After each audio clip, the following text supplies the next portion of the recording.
गृहीत धरलं जाते ठाणेकरांना. ठाणेकरांना प्रचंड गृहीत धरले. आम्ही ठाण्यातनं कुठूनही या ठाण्यात तुम्ही ट्रॅफिक शिवाय आला नाहीत असं कधी होणार नाही.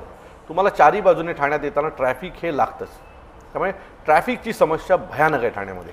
पुन्हा ठाणे नाशिक महामार्ग जसं मी म्हटलं, एकतर तिथे चढतानाच कळत नाही की आपण नाशिकला जातोय की मुंबईकडे जातोय. आणि त्या महामार्गाची अवस्था पण अतिशय दयनीय आहे. उड्डाणपुलाचं काम वेळेत पूर्ण झालेलं नाहीये.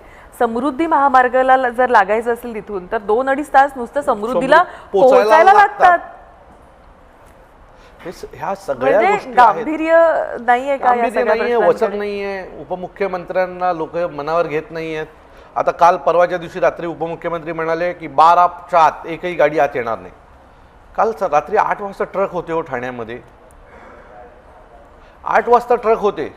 म्हणजे तुम्ही जर महाराष्ट्राच्या उपमुख्यमंत्र्यांच्या आदेशाला पाळणार नसेल तर मग मी कायदा घेऊन हातात घेऊन ठाण्यात फक्त त्यांचीच चालते. काय म्हणताय तुम्ही? पैशामुळे खाली लोकांमध्ये आमची चालते.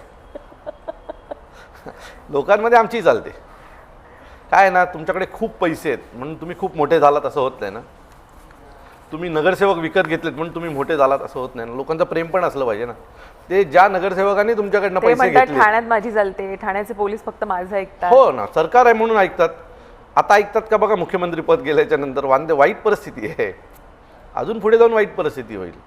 मी साहेब म्हणाले ना, कोणी अमरत्व घेऊन नाही आलेलं आहे. तुम्हाला देखील या प्रोसेसमधनं जायचं आहे.